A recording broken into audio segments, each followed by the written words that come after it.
হত্যায় 4 জন নয়, সরাসরি অংশ নেয় 5 জন। জড়িত আরেক ছাত্রী গ্রেপ্তার না হওয়া পর্যন্ত মিলছে না চার্জশিট। ছাদে 5 জনই গেছিল কিলিং করতে, এর মধ্যে 2 জন মেয়ে এবং 3 জন পুরুষ। ডকুমেন্ট তৈরি করে তারপর আদালতে প্রেরণ করবে চার্জশিট। সোনাগাজীর সাবেক ওসির বিরুদ্ধে মামলা, পিবিআইকে তদন্তের নির্দেশ আদালতের। গ্রেফতার কাউন্সিলর 5 দিনের রিমান্ডে।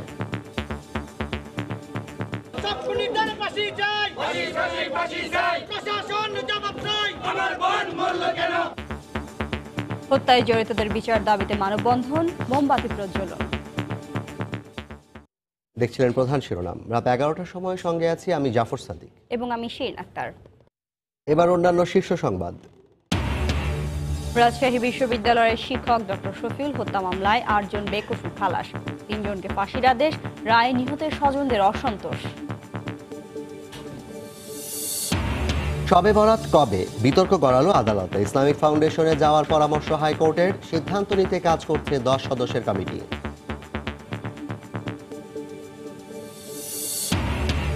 বিএনপি চেয়ারপারসনের প্যারোলে মুক্তির বিষয়ে আলোচনা হয়নি দলীয় ফোরামে। সিদ্ধান্ত নেবেন বেগম জিয়া ও তার পরিবার, জানালেন মির্জা ফখরুল।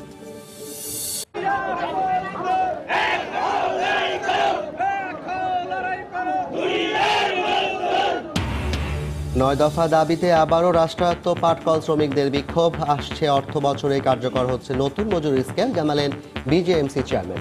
পরিশোধ করা হবে বকেয়াও।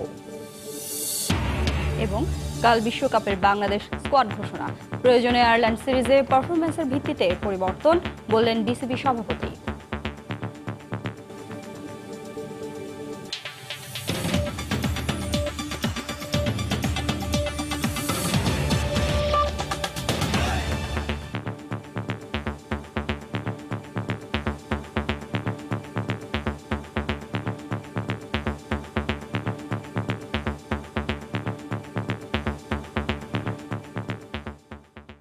ফেনীর মাদ্রাসা ছাত্রী নুসরাত জাহান রাফি হত্যায় 4 জন নয়, সরাসরি 5 জন অংশ নেয় বলে নিশ্চিত করেছে পিবিআই।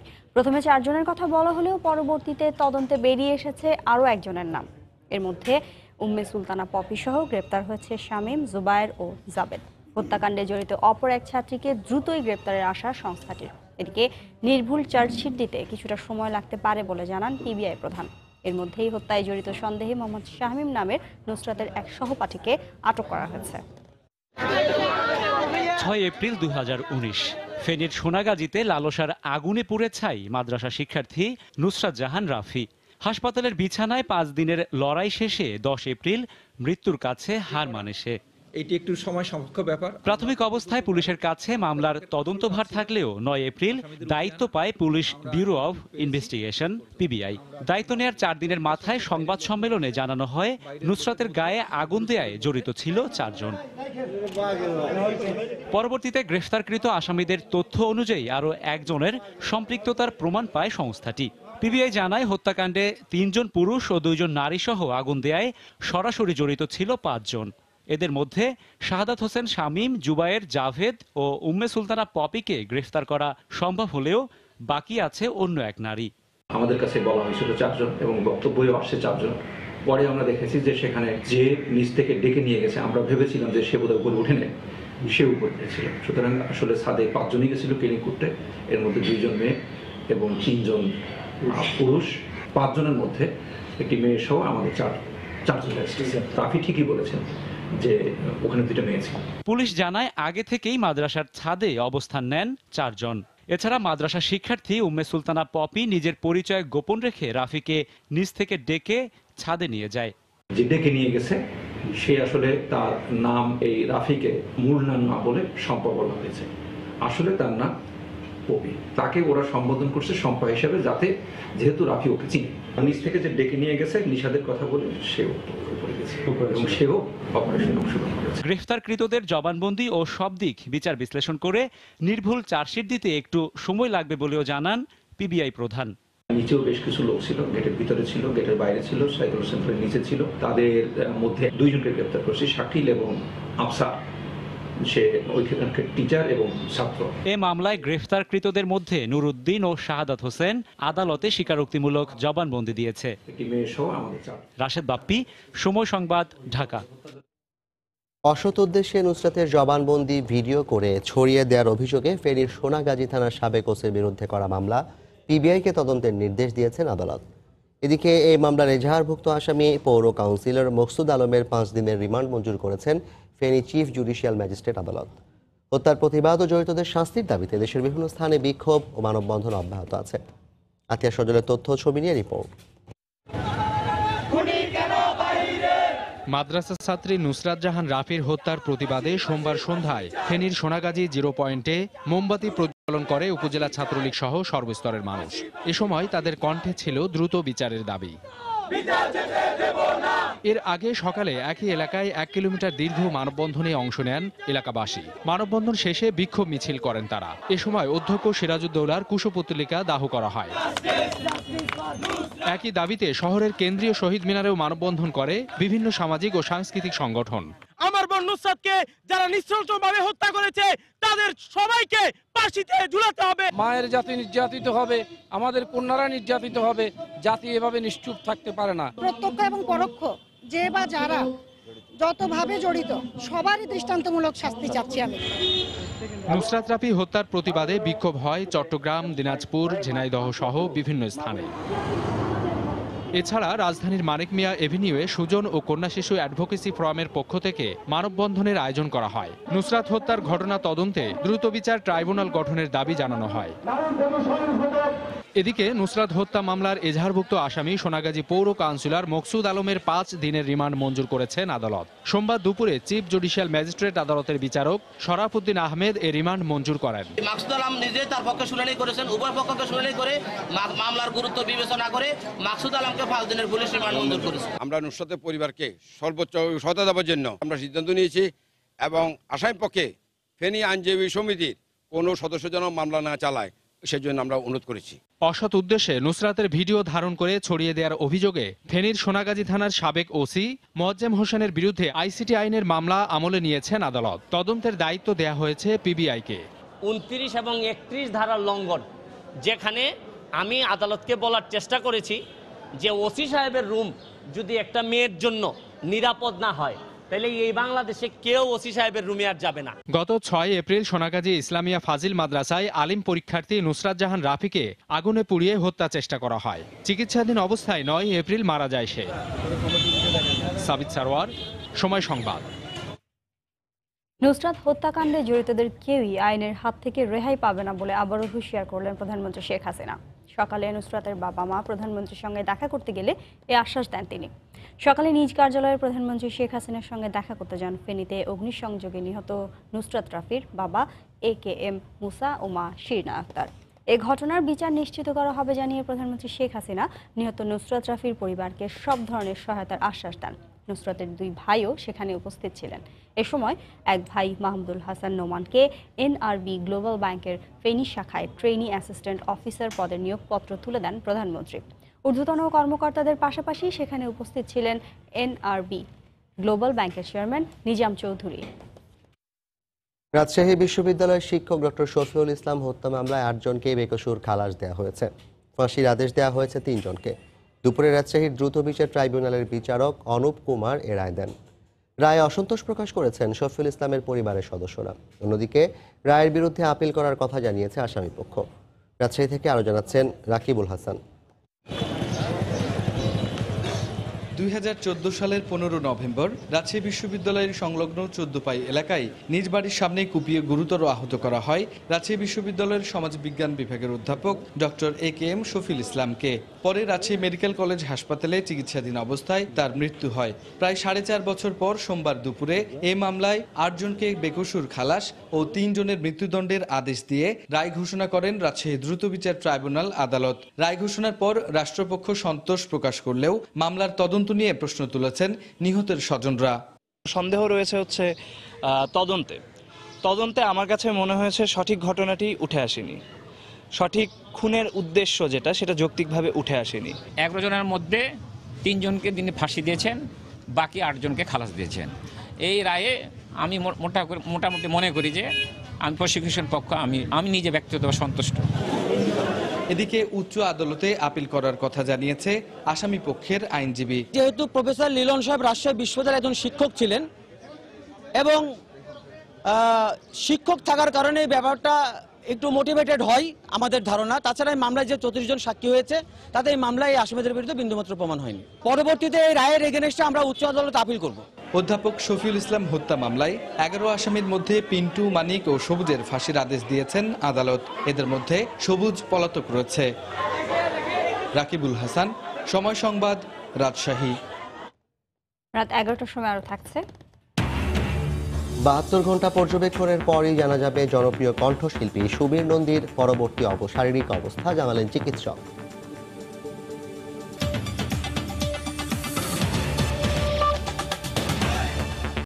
শবে বরাত নিয়ে বিতর্ক গড়ালো উচ্চ আদালতে।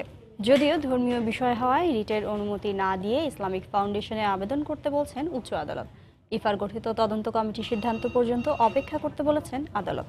20 এপ্রিল নাকি 21 এপ্রিল শবে বরাত পালন করা হবে এই বিষয়ে কাজ করছে 10 সদস্যের কমিটি। গত 6 এপ্রিল চাঁদ দেখা না যাওয়ায় 21 এপ্রিল রোববার দিবাগত রাতে শবে বরাত পালনের সিদ্ধান্ত নেয় ইসলামিক ফাউন্ডেশন। কিন্তু এক পক্ষের দাবি ওই দিন চাঁদ দেখা গেছে, ফলে শবে বরাত হবে 20 এপ্রিল শনিবার দিবাগত রাতে। শবে বরাত কবে পালন করা হবে এ নিয়ে আলেম ওলামাদের বিতর্ক গড়িয়েছে উচ্চ আদালত পর্যন্ত। যদিও আদালত এই আবেদনটি আমলে না নিয়ে রিটকারীদের ইসলামিক ফাউন্ডেশনে যেতে বলেছেন। 1% যদি রিড করতে হয় এফিডেভিটের জন্য অনুমতি নিতে হয়। আমরা অনুমতির জন্য গিয়েছিলাম, আদালত অনুমতি দেননি, বলে যে আপনারা একটা কাজ করেন, আপনারা 17 তারিখ পর্যন্ত অপেক্ষা করেন। 25 নম্বর কোর্টের মাননীয় বিচারপতিদ্বয় ওখানকার যিনি বিজ্ঞ সহকারী অ্যাটর্নি জেনারেল আছেন ওনাকে বলে দিয়েছেন যে আপনারা বলুন যে ইসলামিক ফাউন্ডেশনকে ওনাদের অ্যাপ্লিকেশনটা যেন ওনারা দেখেন। রাষ্ট্রপক্ষের আইনজীবী জানান বিষয়টি সুরাহার জন্য 10 সদস্যের একটি কমিটি কাজ করছে। এছাড়া ধর্মীয় বিষয় হওয়ায় এই পর্যায়ে হস্তক্ষেপ করতে চাননি উচ্চ আদালত। আদালত বলেন যে এটা ধর্মীয় সেন্সিটিভ ইস্যু, এটা আদালতে বিষয়বস্তু না করাই ভালো, মামলার বিষয়বস্তু না করাই ভালো। 17 তারিখে ওনারা সিদ্ধান্ত নেবেন, মিটিং আছে, সেই মিটিংয়ের সিদ্ধান্ত অনুযায়ী জাতীয় চাঁদ দেখা কমিটির সিদ্ধান্ত দেবেন। 1988 সালে ওআইসির এক সম্মেলনে বিশ্বের যে কোনো স্থানে হিজরি মাসের চাঁদ দেখা দিলে স্থানীয় একই সময়ে একই দিনে ধর্মীয় অনুষ্ঠান পালনের সিদ্ধান্ত হয়। তবে বাংলাদেশ সহ এশিয়ার কয়েকটি দেশে এ নিয়ে এখনও মতবিরোধ রয়েছে। আফজাল হোসেন, সময় সংবাদ, ঢাকা। বাঙালির পরিশ্রম, আন্তরিকতা ও নিষ্ঠার কোনো জুড়ি নেই, তাই খাবার ফরাসি হলেও বাঙালি রাঁধুনি তার প্রথম পছন্দ। দেখবেন সংবাদের শেষাংশে। মামলায় দণ্ডিত অসুস্থ বেগম খালেদা জিয়ার প্যারোলে মুক্তির বিষয় নিয়ে দলীয় ফোরামে কোনো আলোচনা হয়নি জানিয়ে বিএনপি মহাসচিব বলেছেন, প্যারোলের বিষয়ে সিদ্ধান্ত নেবেন বেগম জিয়া ও তার পরিবার। সকালে ওলামা দলের নেতাকর্মীদের নিয়ে প্রয়াত রাষ্ট্রপতি জিয়াউর রহমানের সমাধিতে শ্রদ্ধা জানানো শেষে সাংবাদিকদের তিনি একথা বলেন। মূলতভাবে আমরা তার স্বাস্থ্য নিয়েই আলোচনা হয়েছে এবং তার স্বাস্থ্য আরও যেন ভালো চিকিৎসা হয় সে ব্যাপারেই কথা হয়েছে। আর আমরা আলোচনা করেছি তার যে মামলাগুলো রয়েছে সেই মামলাগুলোর অবস্থা কী সেটা জানতে চেয়েছেন এবং তার জন্য কীভাবে আইনি পদক্ষেপ নেওয়া হচ্ছে সেগুলো তিনি জানতে চেয়েছেন। প্যারোল একটা বিষয় যেটা আমাদের দলের বিষয় নয়, এটা দেশনেত্রী বেগম খালেদা জিয়া যিনি অসুস্থ তার একটা বিষয়, তার পরিবারের বিষয়, সুতরাং সেটা নিয়ে আমরা খুব বেশি আলোচনা করিনি। রাত 11টার সময় আরো থাকছে। গড়িয়ে দেওয়া হলো শীতলক্ষার তীরের অর্ধশতাধিক অবৈধ স্থাপনা, বৈধ জায়গায় উচ্ছেদে চালানোর অভিযোগ স্থানীয়দের, নাকচ বিআইডব্লিউটি এর।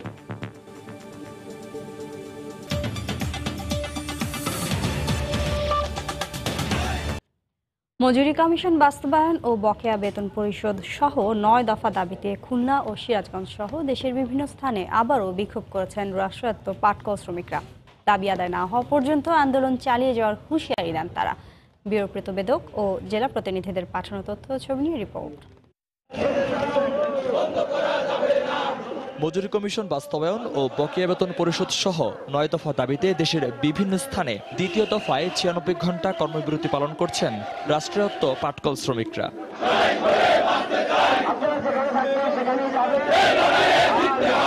সোমবার সকালে খুলনার খালিশপুর নতুন রাস্তার মোড়ে পথসভা করেন 9টি পাটকলের শ্রমিক। পরে খুলনা যশোর মহাসড়ক ও রেলপথ অবরোধ করে বিক্ষোভ করেন তারা। এতে খুলনার সঙ্গে সারা দেশের রেল যোগাযোগ বন্ধ হয়ে যায়। দাবি আদায় না হওয়া পর্যন্ত আন্দোলন চালিয়ে যাওয়ার হুঁশিয়ারি দেন শ্রমিকরা।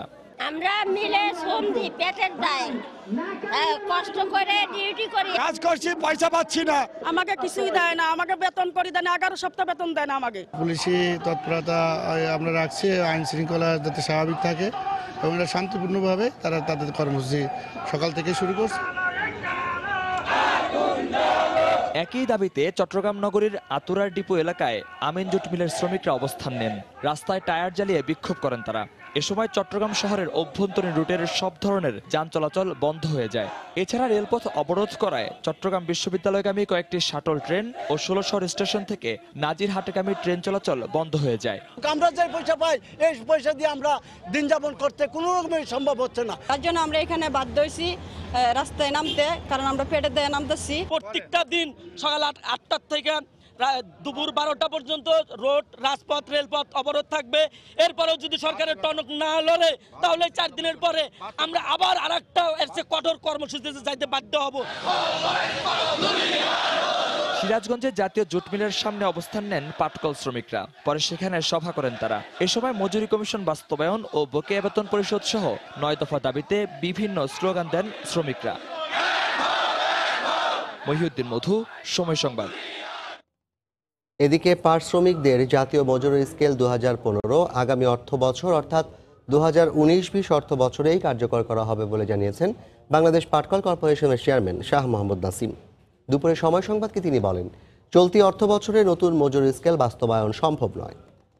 এখন চলতি 2018-19 অর্থ বছর চলছে। এই অর্থ বছরের বাজেট এস্টিমেট অলরেডি করা আছে, সেটার ভিত্তিতেই কিন্তু অর্থ মন্ত্রণালয় সাধারণত আপনার এই ভর্তুকি বরাদ্দ বলেন বা ঋণ বরাদ্দ বলেন সেটা আমাদের বিজিএমসির অনুকূলে দিতে পারে। জাতীয় মজুরি স্কেল 2015 সরকারের ঘোষণা অনুযায়ী শ্রমিকদের ন্যায্য প্রাপ্য দাবি হিসাবে তারা দাবি করছেন, সেটা সরকারের সহানুভূতিশীল বিবেচনায় আছে বিধায় আমি আশা করছি আগামী 2019-20 অর্থ বছর থেকে এটা বকেয়া সহ 2015-এর যে বকেয়া সেই বকেয়া সহই আমরা পেমেন্ট শুরু করতে পারবো। সব খাবার রান্না মাত্রই পরিবেশন করা হয়, এদের খাবার দারুণ মজা। বন্ধুর কাছে এই দোকানের নাম অনেক শুনেছি, তাই খেতে এসেছি। শুনেছি এখানকার খাবার অনেক মজা। দেখবেন সংবাদের শেষাংশে। 72 ঘন্টা পর্যবেক্ষণের পর দেশ বরেণ্য কণ্ঠশিল্পী সুবীর নন্দীর পরবর্তী অবস্থা জানা যাবে বলে জানিয়েছেন সম্মিলিত সামরিক হাসপাতালের চিকিৎসক ব্রিগেডিয়ার জেনারেল ডাক্তার তৌফিক এলাহী। বিকেলে তিনি সাংবাদিকদের জানান, লাইফ সাপোর্টে থাকলেও সুবীর নন্দীর শারীরিক অবস্থা স্থিতিশীল। সুবীর নন্দীর অবস্থা এক ধরনের স্থিতিশীল একটা অবস্থা আছে। ওনারকে এখানে দেওয়া হয়েছে, আমরা কার্ডিয়াক সাপোর্ট দেওয়া হয়েছে। ওনার কিডনির প্রবলেম ছিল, সেটার জন্য তাকে ডায়ালাইসিস করা হয়েছে। এখন এটা আসলে যে অবস্থার মধ্যে আছে, আমরা 72 ঘন্টা না গেলে আমরা সঠিকভাবে নিশ্চিতভাবে কোনো মন্তব্য করাটা উচিত হবে না, কিন্তু আমরা আশাবাদী। আমাদের দেশে কিভাবে নেওয়া হয় এই সম্মানজনক পেশাকে? বাংলাদেশের ট্র্যাডিশন তো সবসময় মহিলাই রান্না করে খাওয়ায়, আমরা পুরুষরা রান্না করে খাওয়াবো একটা সংকোচ বোধ আসে, সেই জন্য করা হয় না। দেখবেন সংবাদের শেষাংশে। রাজধানীর চারপাশে নদী দখলমুক্ত করতে চলমান অভিযানে শীতলক্ষ্যা নদীর তীরে অর্ধশতাধিক অবৈধ স্থাপনা উচ্ছেদ করেছে বিআইডব্লিউটিএফ। বেলা 12টার দিকে নারায়ণগঞ্জের রূপগঞ্জে সুলতানা কামাল সেতুর পূর্ব পাশ থেকে অভিযান শুরু করে সংস্থাটি।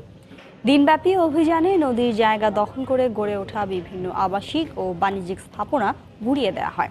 একই সঙ্গে অবৈধভাবে গড়ে ওঠা কয়েকটি সমিলের কাঠ নিলামে তুলে 2,20,000 টাকায় বিক্রি করা হয়।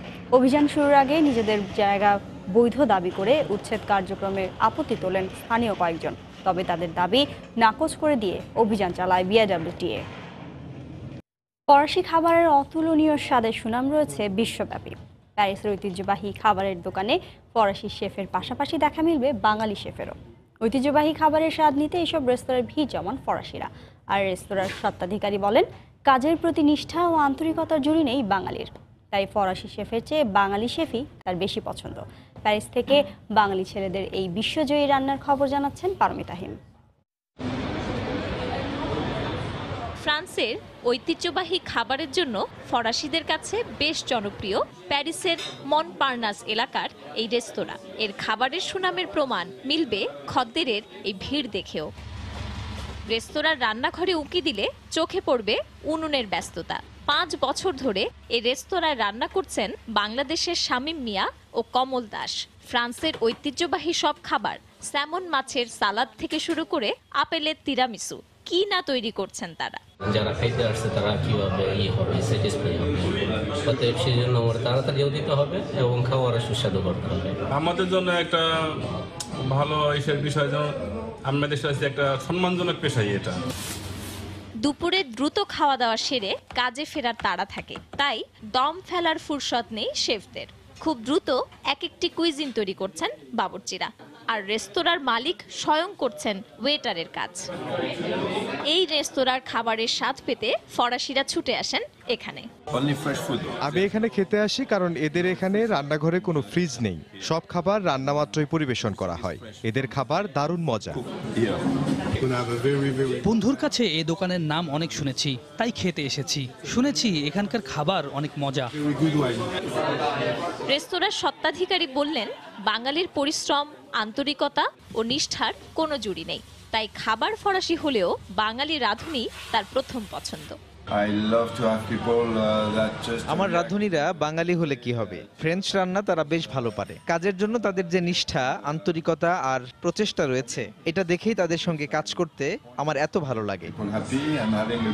হয়তো বর্তমানে বাঙালি ছেলেদের রান্নার এ গুণ দেশে কিছুটা অজানাই। আমাদের দেশে কিভাবে নেওয়া হয় এ সম্মানজনক পেশাকে, জানতে চাই তাদের কাছে। বাংলাদেশের ট্র্যাডিশন তো সবসময় মহিলাই রান্না করে খাওয়ায়, আমরা পুরুষরা রান্না করে খাওয়াবে একটা সংকোচ বোধ আসে, সেই জন্য করা হয় নাই। আর তাছাড়া সরঞ্জামের জন্য করা হয় না অ্যাকচুয়ালি। রেস্তোরাঁর প্রতিটি খাবারের মান ও পরিচ্ছন্নতা যেভাবে বজায় রাখা হয়, তা থেকে বাংলাদেশের শেখার আছে অনেক কিছু, এমনটা মনে করেন এই গুণী শেফরা। পারমিতা হিম, সময় সংবাদ, প্যারিস।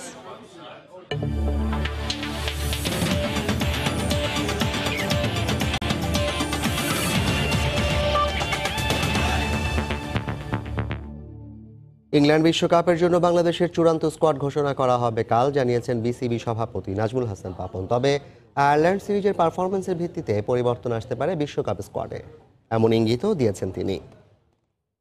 আমরা ওয়ার্ল্ড কাপের জন্য তো 15 জনের নাম দিচ্ছি, ট্রাই নেশনে অ্যাটলিস্ট 17 জনের নাম যাচ্ছে। মেয়ের 22 তারিখে পর্যন্ত সময় আছে, এর মধ্যে যদি কারো ইনজুরি থাকে, তাকে সে যদি ভালো পারফর্ম করে, তার ঢোকার একটা সুযোগ আছে। খুব ভালো খেলছে এইখানে অথবা আমাদের ট্রাই নেশনে, তাহলে ওদেরকে ওখানে যদি আমরা নতুন কাউকে সুযোগ দিয়ে দেখতে পারি, so we have an opportunity. যাদেরকে নিয়ে আমরা চিন্তা ভাবনা করছিলাম ওদের ফর্ম ভালো মনে হচ্ছে না বা ডোমেস্টিকে ভালো পারফর্ম করছে না, এটা একটা ইস্যু হয়ে দাঁড়িয়েছে। ইনজুরি একটা বড় ইস্যু হয়ে দাঁড়িয়েছে।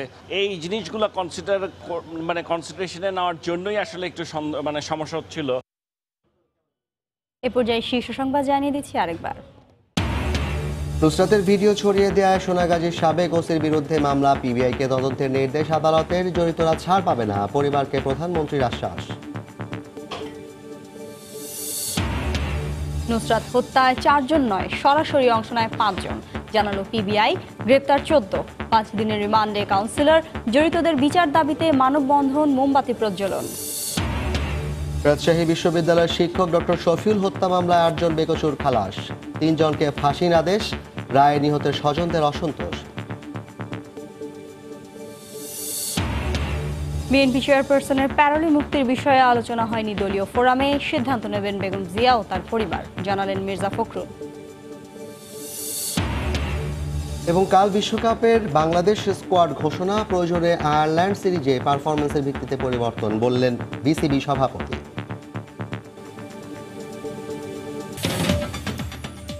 এই ছিল রাত 11টার সময়। আপনার মোবাইলে সময় সংবাদ দেখতে এবং সব খবর পেতে ডাউনলোড করুন সময় অ্যাপ। সঙ্গেই থাকুন সময়ের।